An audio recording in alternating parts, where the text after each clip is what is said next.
So active supervision, staff is going to position themselves so that they can see all the children.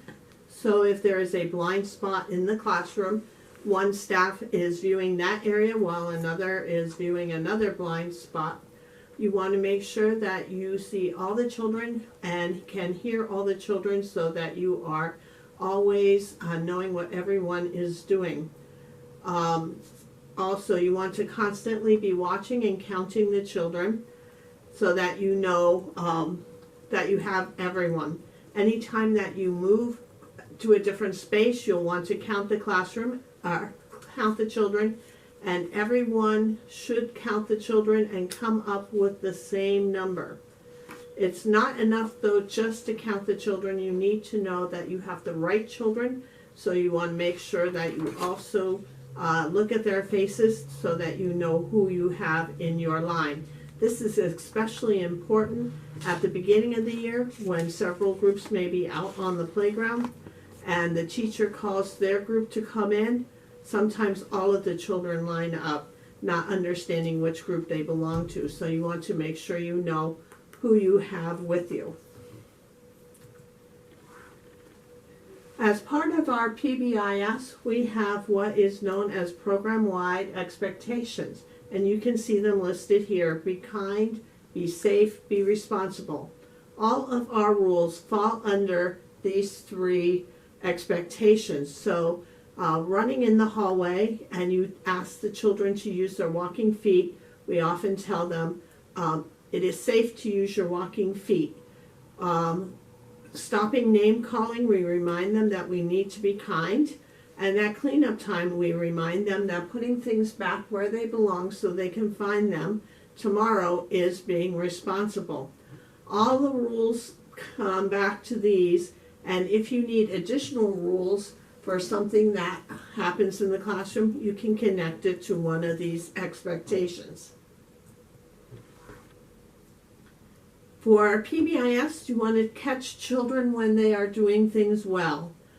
We try planned ignoring most of the time when children are doing something that is inappropriate, and then catch children being good when they are doing something we want. So hopefully they will repeat the behavior you want more often. Also, complimenting children who are doing things that you want them to do and you want others to follow suit. So at circle time, if some children are talking, you can tell the children who are listening and raising their hands, oh, I like the way you raise your hands.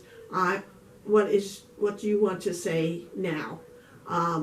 Or if they are not sitting appropriately at circle, oh, Johnny is sitting crisscross applesauce. Thank you so much for following the rules. And other children usually follow suit at that point. Using the visual cue cards, every person should have a set of visual cue cards on them when they come into the classroom. So when you enter the room, the teacher will probably hand you a lanyard or something to hook onto a belt loop that is the visual cue card, so that you can show children as well as tell them what you want. The more senses you use with children, the easier it is for them to understand.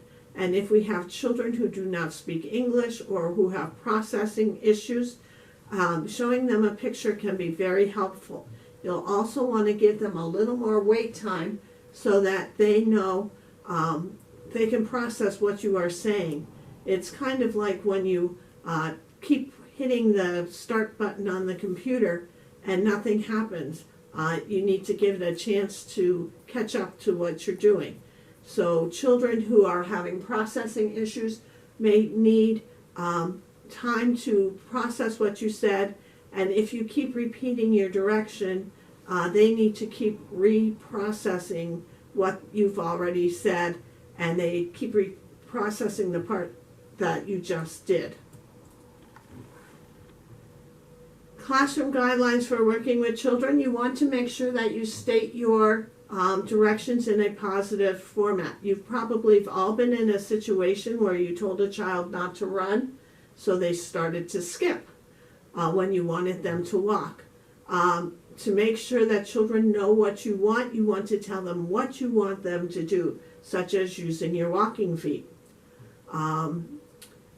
Also, most children do want to do what adults want, so if you tell them what you want them to do, they're more likely to follow what you said. Sometimes it's appropriate to give children a choice, but only if you intend it. Do you want to sit on the red chair or the blue chair? Or do you want to play with a puzzle or draw a picture? Both of those things need to be okay. If you're going to clean that table, you may not want them to draw a picture, but sit at the puzzle table and put a puzzle together. So then just tell them that they would be working at the puzzle table. Also, your voice is a teaching tool. Oftentimes teachers forget that by lowering their voice, they can get children to pay attention more often than using a louder voice. Also, the words and tone, children know that at school, the teachers rarely yell at them. So when they do raise their voice, it should stop them in their tracks and make them pause so that you can either get over there to stop whatever's happening or deal with the situation at hand. You'll also find if you use a calm and reassuring voice that children will feel more confident and safe in the classroom.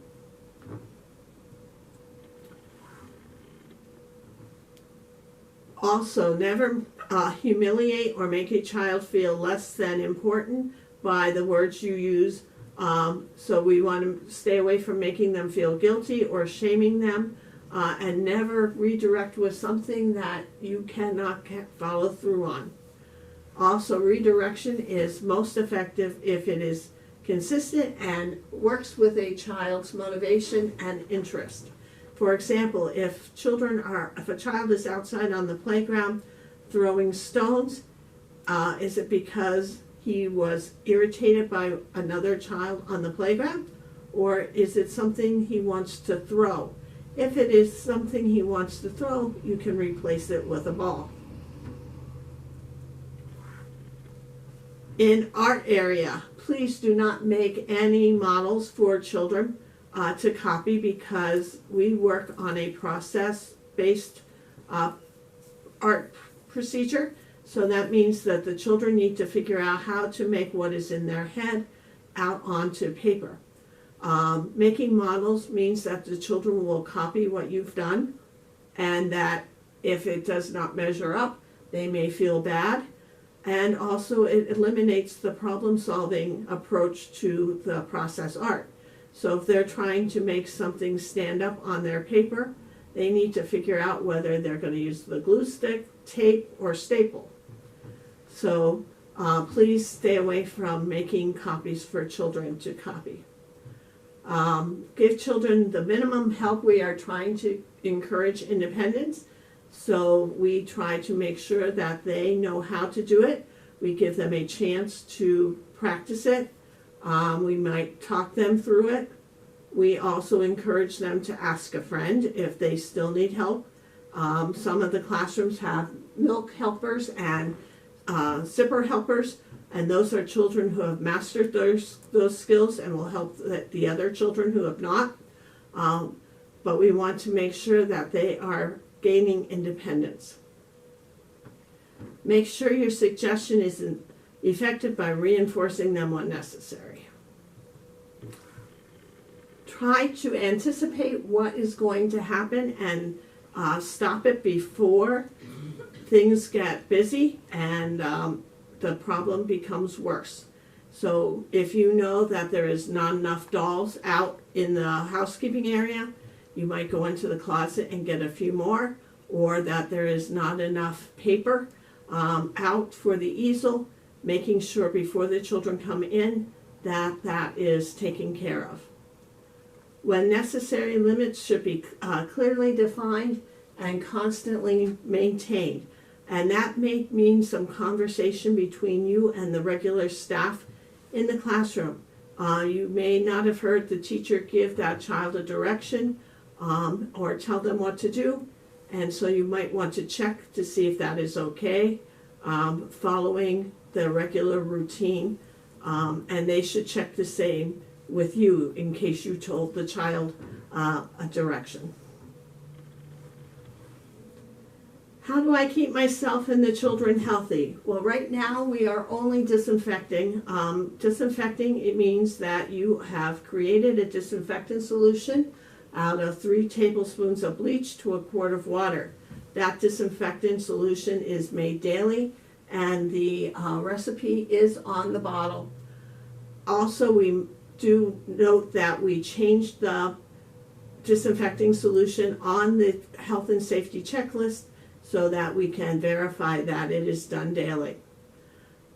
Disinfecting solution is used whenever meeting bodily fluids, so if somebody has a bloody nose or something, you would disinfect that area after the child has left it. Also, meal times and any time the table is soiled, we first wash it with soap and water to get the dirt off, and then we spray the disinfectant. And if you read the bottle directions, it will tell you how long that the disinfectant needs to sit on the table to be effective. And then we wipe it dry. Usually that is 2 minutes. The bathroom also has a medicine cabinet in it, a locking medicine cabinet. And in that medicine cabinet is also a spray bottle. And anytime someone uses the bathroom, the spray bottle in the bathroom is to be used to disinfect that area. And then the sinks are always disinfected right before meals.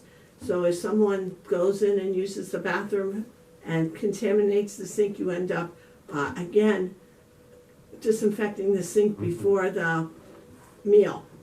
Bathroom disinfectant, although it is the same concentration, cannot be used in the classroom, and the classroom disinfectant not used in the bathroom. So that is why there is a locking medicine cabinet with the same disinfectant solution in the bathroom. Anytime a child puts a toy in their mouth, there should be a bucket that says toys to be washed.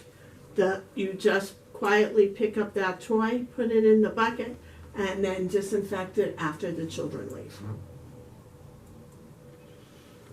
We also have non-latex rubber gloves that you are welcome to use and are encouraged to use anytime you are coming into contact with bodily fluid. So if you are cleaning the bathroom, if somebody got sick, if we do toothbrushing again, those are times when we generally come into contact with bodily fluid, and you'll want to get gloves. If you find you need to do first aid and the child is bleeding, put the gauze in the child's hand, put the child's hand on the wound, and then quickly put your gloves on and continue with the first aid. And of course, all of you wash your hands at the end of that. Washing hands we do quite frequently in the classroom, and even more right now with COVID. When we arrive in the classroom, we wash hands. Of course, when we are at the door, we put on hand sanitizer, but then when we come into the classroom, we wash our hands. Obviously, when you use the restroom or help with diapering, all of you wash your hands. When you come in from playing outside, we wash hands. And of course, before and after meals, we wash hands. And after meals, we also encourage the children to make sure that they wash their face so that they get away any milk mustaches, or if we have tomato sauces, parents don't realize what the children had for lunch before they ask the children or look at their shirt. So we wash hands frequently, and of course if you do a messy art activity, the children will want to wash their hands after that as well. How do I handle behavior issues? Well, we try to make sure that we are using them as teaching moments. So we look for ways to help children learn how to handle a situation in the future. So first off, you should know that hitting is absolutely unacceptable. That would mean that we can't call you back, and it could create also legal issues that we don't really want to go into. So just remember that hitting is absolutely not a way to deal with issues. We also do not physically move children unless it is done by a staff member with special training. So if the child is putting themselves or someone else in danger, you will need to call a staff who is trained to physically move or restrain the child that might be having the issue. How can I get a child who doesn't want to come in from the playground for lunch? If you can make it a game, that is your best solution. Remember that on the playground there are also places that children hide, generally under the climber, but every playground has a place where children will go if they don't want to come inside. One way to play that is if you play chicken and chicks and go behind the child, they can often, if you're the chicken, you try to get your little chick running into the line. You can race children to get them into line. Also help them know when they will come back outside. If they are enjoying the tricycle, parking it in a special spot so that when they come back, they will know where to find it. Also, sometimes we have children who climb the fence either to try to crawl over to get a ball or because they want a better view. We try to keep children's feet on the ground. And so if you put your hand on their shoulder and ask them to climb down, they will probably get down. But on the other hand, if they don't and you're afraid that they will go over the fence, keep your hand on their shoulder and call the regular staff who have been trained to help children get down from the fence. It is helpful and creates buy-in if you have the children help you create the rules. This also needs to be reminded that sometimes the consequences children give are severe and inappropriate, so you might need to help them come up with other consequences to actions. But you'll have more buy-in if they help you create the rules in the classroom. You want to make sure children understand the rule. Just because you said it 100 times doesn't mean the children understand it. They have to experience it 100 times.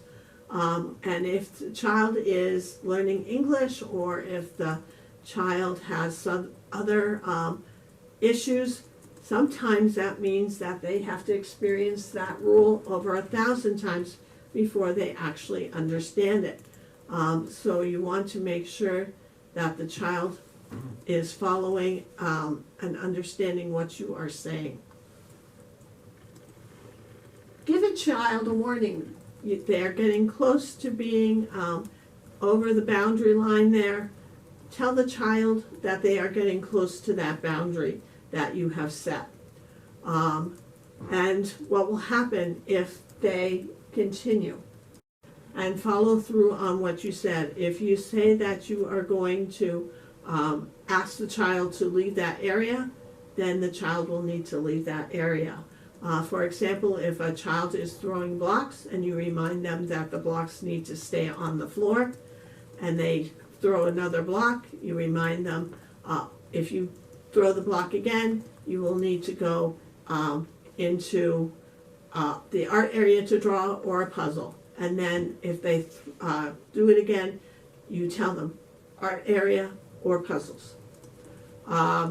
Always make sure that it is a consequence which you can follow through on, because if you don't follow through or if you say something you can't do, then your credibility will be suspect. Possible consequences. Well, we like to tell children how to handle situations. So if you have two children pulling on a toy, we have what we call solution kits hanging throughout the room, and we pull one of them off and talk to the children about maybe they could trade a toy. Maybe they could take turns. Everybody's favorite is to get a timer. Make sure though that it is a reasonable amount, because sometimes they just want to do the 1 minute timer. So you might want to do the 5 minute timer so that you give the child who was playing with it a chance to finish what they were doing. And sometimes it is acceptable to tell them that they will have to wait their turn until that child is done with the toy. And then we talk to them about how to ask for a turn. Sometimes children need to be redirected to another area. For example, when we talked about the child throwing blocks. Tomorrow you can have another try at the block area, but today you're going to go play with the puzzles. Here are some phrases that are commonly used throughout the day, and you might want to think about how you say them positively. It is so common to say don't, but children don't understand the word don't, and they don't understand contractions yet at this age. So you want to tell children what you want them to do. So something like don't throw stones might be keep the stones on the ground. Don't run, you probably heard. Use your running feet, and children will start to use that at home as well. Stop hitting Johnny. Use your words and tell him that you want to use that toy, and then work through sharing the toy. For a child who might be spilling the milk as they overfill their cereal bowl, watch what you're doing. The milk is overflowing. When we serve family style, oftentimes the children like to select the piece of toast that they get. So they will look through them all until they find the one they want, and you want them to take the first piece. So tell them, take the first piece that you touch so that you don't spread germs. We also like to tell them reasons why some things are done, like please get off the table because I'm afraid you will get hurt, so that they are linking cause and effect.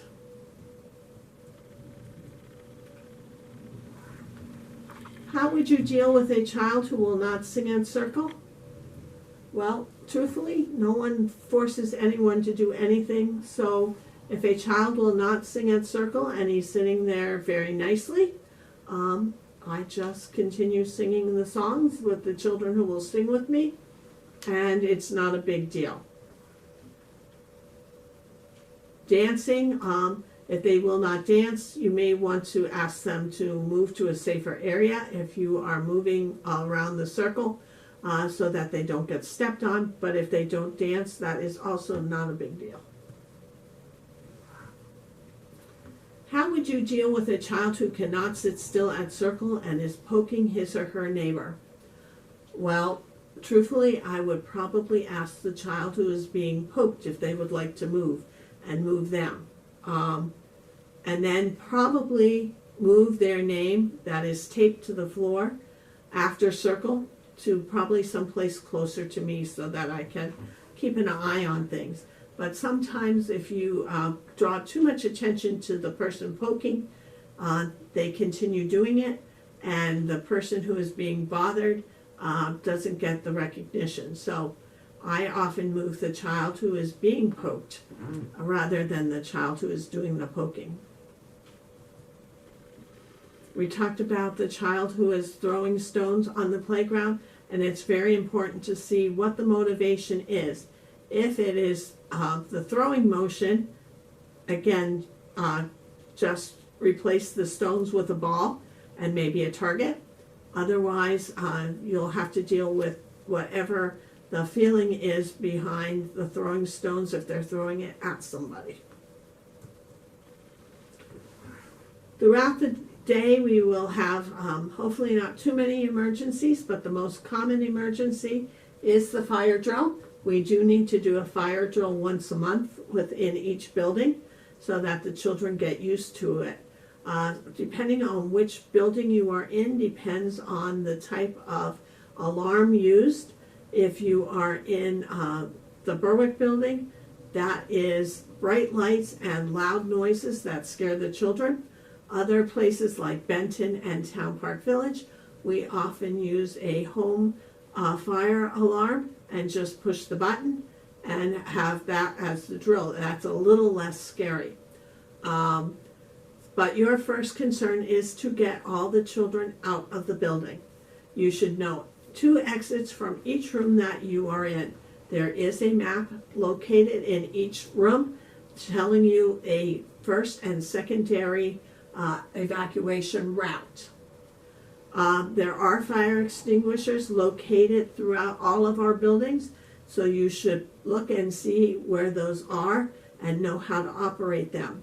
While your first concern is to get the children out, occasionally the fire extinguisher is needed to maybe open a pathway for you and the children to get out of the building.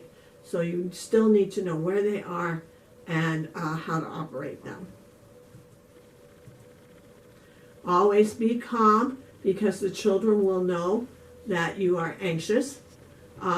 Place one adult at the front of the line and one adult as the last person in the line. And that last person has a very important responsibility in that they should be looking under the table and in the bathroom for anyone who might be hiding or may have been using the restroom when the alarm went off. You want to make sure that you take the roll book. Our roll book is a iPad, and we also have to keep it up to date on paper. And the reason we need to keep it up to date on paper is because once we leave the building, we lose the Wi-Fi. You want to make sure that you keep that roll up to date, because we don't want to send a firefighter in to find a child who went home early because they were sick. So keep that with you at all times. Whenever you move, take your roll with you so that you don't have to go into a burning building to get the roster. Know your evacuation site. We have meeting places assigned at each building, and then if that is too close to the burning building and the firefighters say you need to move to another location, we have made arrangements with a group that will accept you and put you in a location that you can sit and wait for parents to come. So know that evacuation location as well. Every time you move, you should be taking the roll so that you know you have all the children each and every time you move. On the bulletin board, we do have the medical and dental emergencies. We also have what we call a risk management book, which is a red notebook that has all of the emergencies and how to deal with them. However, you should know how to deal with some of them before, because you will not be able to look them up. The medical and dental emergencies are our most common, and they have checklists that you can pull off the bulletin board and follow along if you need to. Again, be calm. As a substitute, you will want to let the regular staff member probably deal with the emergency, and you take the children to another area so that they are not witnessing everything. You will want to be prepared to answer the children's questions and answer them honestly and simply. Don't be afraid to ask another question in case you don't know exactly what they want to know. You don't want to go into some medical explanation if all they really want to know is that you called their mom. So make sure that you understand the question the child is really asking. And when you get a chance, you'll have to decide whether you call the parent or 911 for the emergency contact, and then call the parent, and then of course call the ambulance if necessary, and call the administrative offices so that we know the actions that you took and that the ambulance was called. As a employee of CCDP, you are a mandated reporter. And because you are not the regular classroom staff, and oftentimes the children know your child, you may get to be the lucky person that a child feels safe and discloses child abuse to. Because oftentimes children, even at this age, are told not to tell the teacher. But since you are so-and-so's mom, you are not the teacher. So you are a mandated reporter when you work with Columbia Child Development Program, and that it is your responsibility then to report it to Childline. If the child discloses something, or you go into the bathroom because you have to help change diapers or what have you, you may see something that makes you suspicious. You need to call that in as soon as possible. Work with the regular staff member in the classroom and your family service worker to make that happen. They will have the forms. They will be able to find out some of the information that is required on that form, and you want to fill out that form quickly and get it to Childline. Although you actually have to make the call, the family service worker will be glad to support you through that process.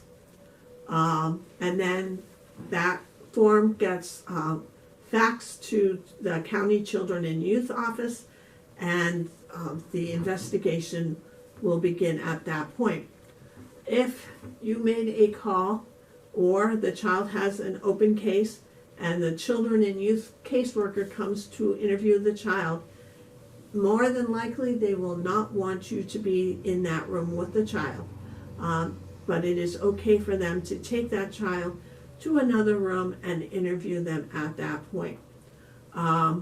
You can help the caseworker by saying, oh, this is my friend who came to talk to you, and making it sound okay for the child to go with them.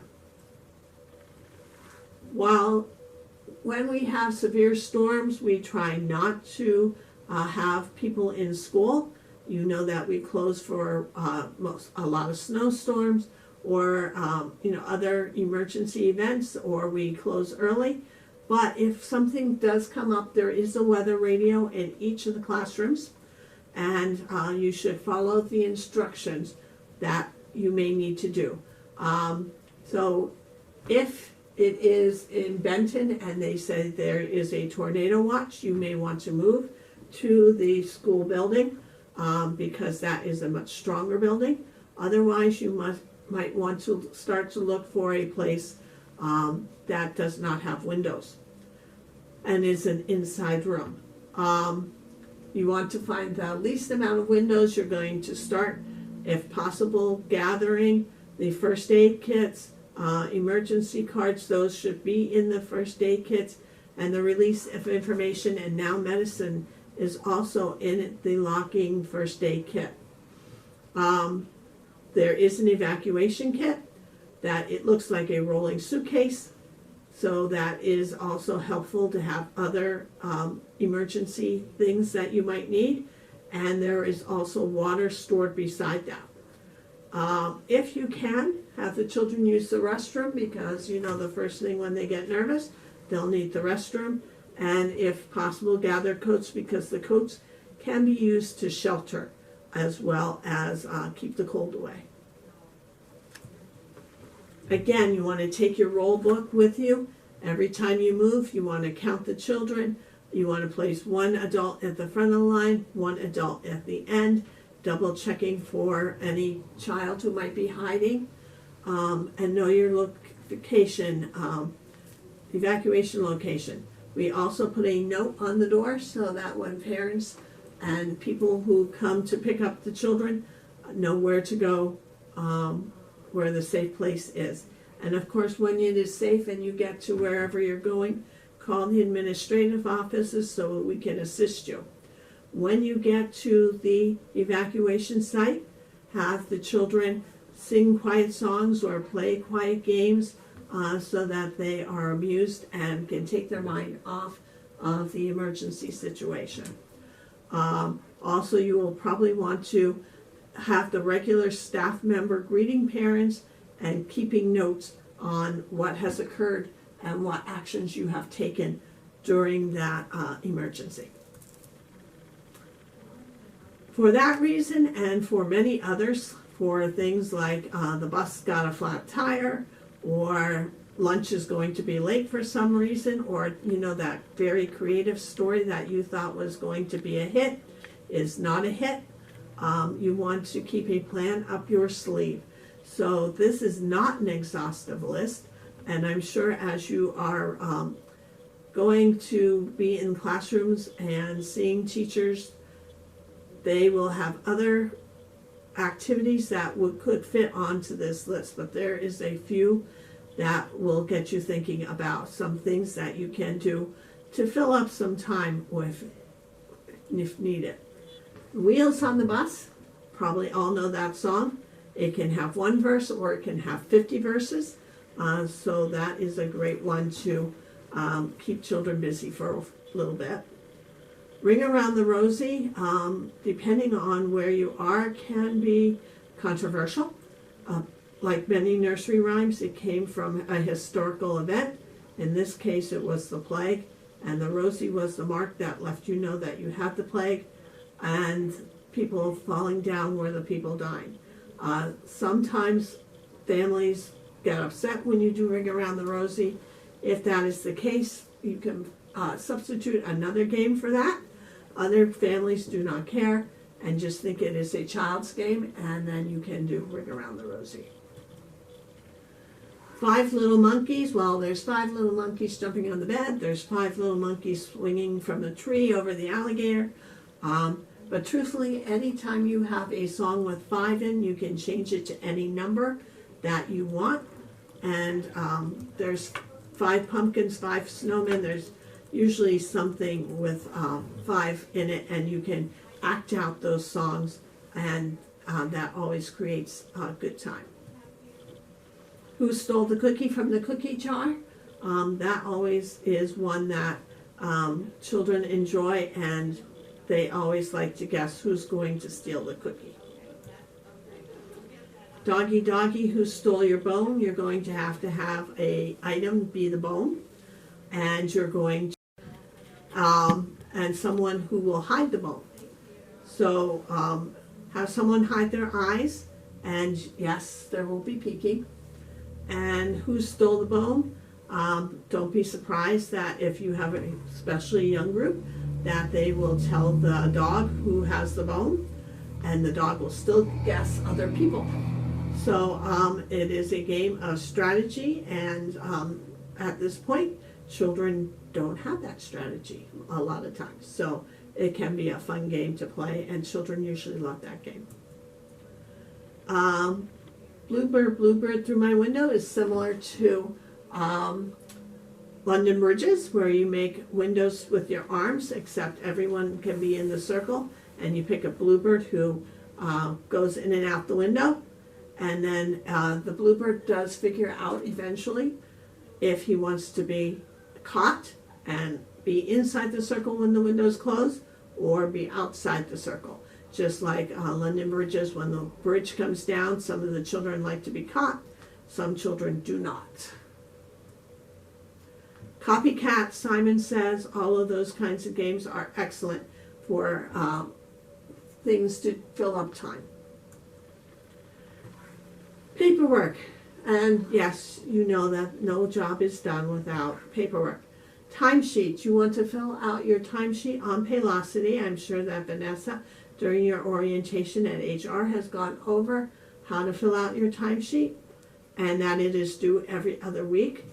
So please make sure that you complete your Paylocity timesheet each day that you come into SUP.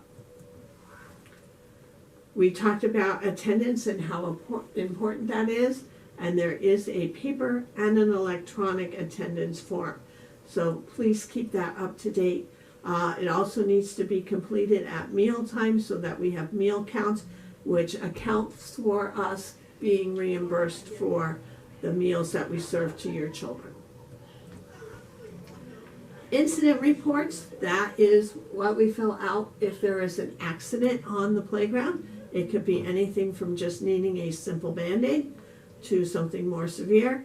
You want to make sure that you write down exactly what you witnessed and exactly what you did for first aid, kind of like a news reporter, so that you're giving just the facts and not putting any emotion into that report.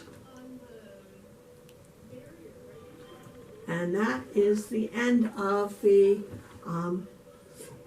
substitute training. So if you have any questions, do not hesitate to call and talk to me, Rose Stoltz, or to Rebecca White or Carrie Woodruff. We'll be glad to answer your questions and then get you scheduled to do an observation.